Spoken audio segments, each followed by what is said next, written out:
we are in Abu Dhabi. You come here pretty often. We were just talking about the weather in Abu Dhabi and how it is like. And so, you know, since we're on the ground and you have presence in this emirate and you come here pretty often, what do you think it would take for the UAE, whether it's Abu Dhabi or Dubai, to establish themselves as global asset management hubs? Or where do you think they are in their cycles right now? I think, as you say, I've been coming here for 32 years. So I've watched it evolve from the founder, Sheikh Zayed, to his children. And I think it is the closest thing we get to a paradise in a world that's increasingly in trouble. And they have a great investment management expertise because they have lots of money that they manage for themselves. But when it's coming to money management, that creates a community in which other investment managers come here, and it creates this vibe like a Silicon Valley of investing. So this statement of capital is not just a buzzword, you know, or a slogan. It is that if you want to be in almost the Silicon Valley of investment management, there's an excitement to being here. And it's particularly enhanced by the combination with AI. You know, I would say these are the two biggest commitments. We think of Abu Dhabi as being oil, and of course it is. But really now, asset management, because of the amount of assets they have and how they're doing it, and also AI, because of the commitment that they made earlier and now, is creating that kind of vibe. And that's bringing together very interesting people to create a happening environment. And we'll get to AI in a second. I want to hear your thoughts a little bit more about that. But we have been covering the, you say capital of capitals, and that's definitely been the motto that Abu Dhabi has been trying to push over the past few years. We see a lot of people coming in here, especially at the AGGM where we are today. But what do you think it would take for Abu Dhabi to become a place where people like you and others come here to invest, as opposed to come here to invest from into other places in the world? Well, it starts with the investor who's knowledgeable, and then it creates exposure to good investments. So there's a lot of interesting good investments that are being made that have been made by those who are here. And so the partnership and the sharing of that, the ability to co-invest or invest in that, if you have people who are doing it and they're in the neighborhood, and then there's good things to invest in, it'll happen. So let's turn a little bit more global. You've spoken recently about a big historic shift being underway, whether it is fueled by AI disruption, whether it's fueled by mounting debt levels globally. What do you think the consequences of such a crisis are in the short term, especially on global macro markets? Well, I'm a practical investor. I've done this for 50 years. But in order to understand today, I had to understand things that happened before my lifetime.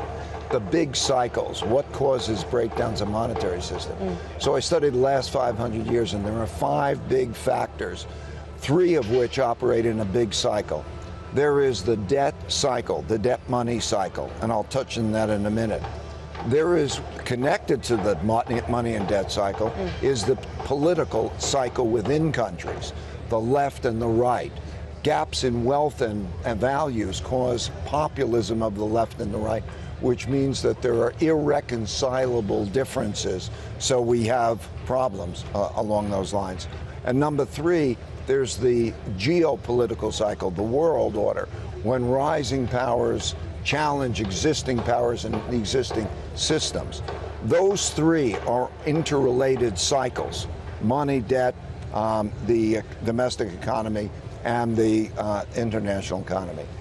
The 4th is through nature. Acts of nature, droughts, floods, and pandemics have been a big factor. They have killed more people than wars, and they can play a role. Certainly it's playing a role. And then always throughout history is man's inventiveness, particularly of new technologies. And the inventiveness that we're seeing of the new technologies with AI particularly is clearly a force. So now, how does that play out? The first force is that we are having too much debt. Now, this is not just the United States. You're seeing this in England, you're seeing this in France, you're seeing this in China, you're seeing that dynamic. So that they can't increase the debt the way they did before. And then related to that is the politics. When you have these large wealth gap differences, who has the money? And when there's the accumulation of a lot of wealth that then isn't taxed, there's a tendency to want to tax that wealth. And that creates bubbles. In other words, when wealth is very different from money, in order to spend money, you have to sell wealth and get money. And when there's a lot of wealth that needs to be sold. So quite often interest rates play that role, but you could see wealth taxes play that same role, meaning the need to sell that. And that creates a bubble. So we have a debt bubble going on. We have that other kind of a bubble going on in the economy and related to politics. And then, of course, geopolitics. Capital flows and trade flows are different because we have a world in conflict. And in that world in conflict, no country could be secure. So that's why the United States wants to build self-sufficiency in these areas. Or China, which is that model where China would export to the United States and earn money and then invest in bonds, is no longer a viable path because the Chinese worry that they won't get paid on their bonds like the Russians don't get paid on the bonds. So that dynamic is what is behind what's happening, and it's becoming more precarious as we go forward. Like if we go into the 2026 elections, it's likely that the Democrats will take the House, significant possibility. If that happens, the political conflict will continue to be more difficult, and so on. And that's creating this risky environment. Particularly also, debts are maturing. So you have to roll over your debt at a higher interest rates. This confluence of factors is making the environment more risky as we're going ahead. And I want to talk a little bit about what sort of concern investors globally are underplaying. But before that, you talk a lot about AI, and I wouldn't be a financial journalist if I don't ask you a question specifically targeted AI, especially in Abu Dhabi right now. Bloomberg reported a couple of months ago that a venture that your family office had with G42 did not pan out. Are there any other partnerships in the city we should be on the lookout for? I'm very active in doing AI partnerships and in areas of common thinking, AI and investing. In other words, I guess I would say we're in this environment where there's a networking of different people who have different expertise. And I think as we're dealing with how to be the best investor, you have to have the ability through AI to do that. And the partnerships are thought partnerships of how everybody can, teach each other and do things together. So, yeah, there are a number of things that are interesting and going on, and I'll keep you posted as things develop. So let's go back to the risk that global investors are underplaying. Out of the 5 forces that you had mentioned, what do you think is the biggest one that investors are not paying enough attention to? I think it is the debt service, particularly the government position in the supply-demand of that debt, combined with the politics. What's happening in all of these governments is that they can't increase their spending because they can't increase their debt.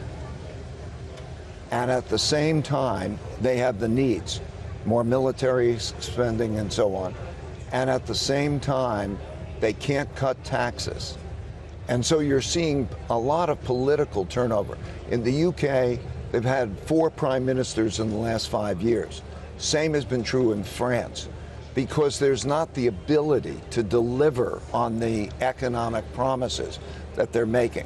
So I think it's the confluence of that economics, that situation, and the politics, the debt dynamics working with the politics, working then with this technology adding into it in a bit of a technology bubble.